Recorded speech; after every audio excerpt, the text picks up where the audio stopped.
in a moment we'll talk to comedian Lorelei Mathias, who has ADHD, and the process of getting the medication can often be a challenge, as she sets out in this sketch the admin zone. And now here we are in the admin zone. Lola, you've got 2 minutes to retrieve your ADHD meds before your brain's dopamine levels run out. Your time starts now.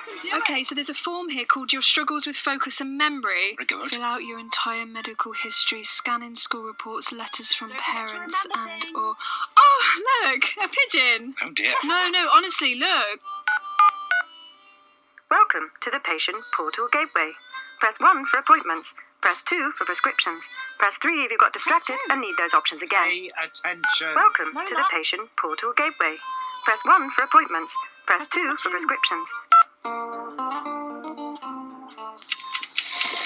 Yes, I'm through to the patient portal. There's an old man here writing a prescription onto some parchment with an actual feather, but he's sealing it. No, dear, he's encrypting it. Give him your memorable word, dear. I don't remember having to pick a memorable word.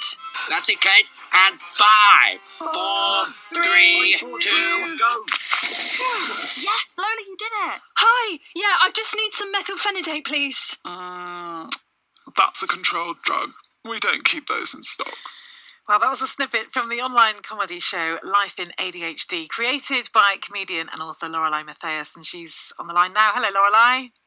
Hello, thanks for having me. Oh, thanks for joining me. And that sketch just sets out how hard it is for people who are struggling already to navigate the system to get their medication. And it sounds like the kind of thing which is challenging, even if there is medication there.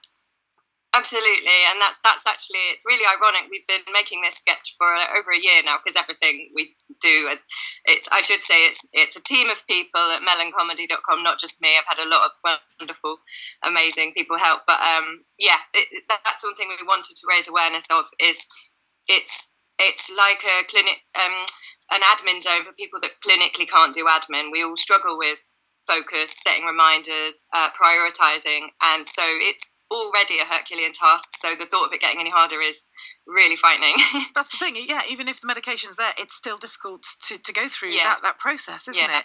So I think that needs to change anyway. Yeah, absolutely. But in the short term, how bad is the problem of the shortage of medication? How long's it gone on for? It's kind of been sort of whisperings for the last few months, but I mean, I already had to change from a different medication onto this one I'm on now. And there's lots of friends of mine that are already running out of Elvance.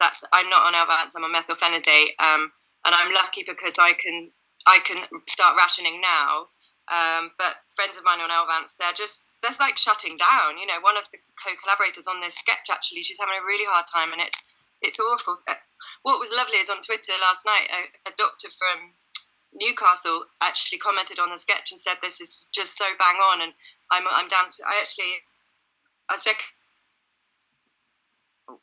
think we may have lost her. We were talking about broadband and phones, weren't we, and connections just a few minutes ago. Are you still there, Lorelei? I think she might have just frozen. Yeah. Oh, hang on, you are still there. No. Hello. Yes.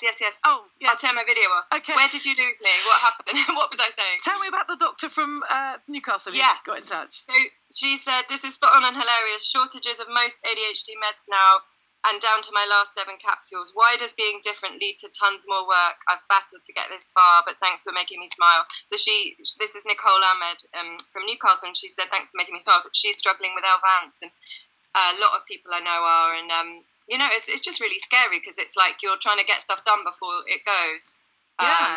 What about how does it change if you haven't got the medication? How does your daily life change? Well, I mean, I loved the wading through treacle. Was it that lady before? That was really good. I mean, there's my superpower is that I can't stop coming up with analogies and metaphors to describe ADD.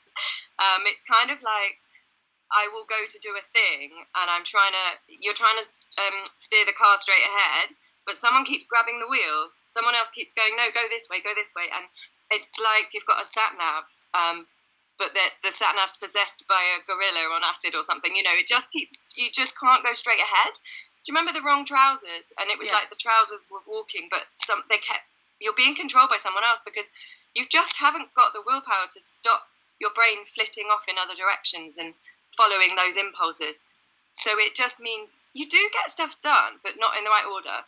Like, that's what I would say to that lady. Like, you will still get stuff done, but just not in any kind of logical, linear way. And the medication, I didn't quite realise there was so much medication and so much could be done to improve the lives of people with ADHD. But with the medication, all that sort of sorts itself out if you're taking the medication regularly? Well, I think it's very different for every person. So for me, it's always a journey. I've tried loads of different ones, and I think the efficacy varies, and I have to do it in conjunction with making sure I can swim in the sea or outdoor swimming, yoga, and lots of other things, meditate, which is really hard with ADD. But also, like for me, I've always just said all the way through, like, comedy is the best meds, because I just, the ability to stop and laugh at myself if something has gone wrong has been my saviour above all the other things I've taken on the NHS. But so I don't. For me, it's not about just the medication, but it's definitely a worry that if that's running out, you know. But everyone's different, you know. Everyone reacts differently to it. And people talking about rationing. You're rationing as well at the moment. Yeah, definitely. I was saying I only, you know, if I've got to do a lot of packing or a lot of organising or a trip, because I can't get off a train without someone saying, "Oh, excuse me, is this your scarf?" And so I will always lose something if I'm out and about, and that's without medication. You know, it makes you lose a lot of money. They call it the ADD tax, but you do. Like at the end of the year, I sort of do a tax return and go, "Wow, yeah, I really have lost a lot of money there." So that definitely it helps with that. So I will save my medication for the days when I'm out and about, or if I've got a lot of writing to do, a lot of emails. I really struggle with brevity. One thing I find hard is people go, less is more. So I'm writing a lot of sort of TV shows and sketches. I'm trying to get a TV show about ADHD off the ground, which is why I've made all this Life in ADHD stuff. But it's so ironic because you pitch the show to the producer and they're like, yeah, no, this is great. It's really funny, but, you know, I'm trying to simplify, like, what's the one idea? And it's like, it's like saying to a person in a wheelchair, you just need to walk up those stairs. And it's like, do you not understand that is the challenge? I want to put everything in my suitcase because I don't want to not have the thing that I need. I want to put everything in that email because the moment I take out an example of my work, a producer says, oh, yeah, we really wanted to see an example of a narrative, a sitcom, and I'm like, but I had one. I just was trying to be brief. So yeah, I was going to ask about awareness, actually, and raising awareness with the comedy show Life in ADHD. It sounds like might be a bit of a way to go to completely raise awareness. Yeah, it's because it's an invisible disability. People don't know about it, and people relate to the symptoms. That's why this proliferation has happened. That's why everyone thinks, oh, maybe I've got ADD. And I want to say, like, it's great that people can understand the symptoms and understand that feeling of having too many tabs open all the time. But when you have ADD, it's like that power to the power of omnishambles, you know, like 24/7 all day, every day. It's that feeling that you sometimes recognize as a neurotypical person, but it's dialed up to the, it's overwhelming. And that's why you do need the medication. Yeah, absolutely. It's really hard. Yeah, it sounds like it from all the stories we've had today as well. Well, lovely to talk to you. Thank you for sharing and just showing what it's like as well, because, you know, people might not realise the daily life, the daily struggles and how it is. Thank you for having me on. Thank you very much. Cheers. It's Lorelei Mathias, who's a comedian and author and, one of those people, like the people we heard from on The Breakfast Show, just struggling to get hold of medication at the moment for ADHD and just painting a picture of what it's like as well. 10 to 11, as promised, the new one from Paloma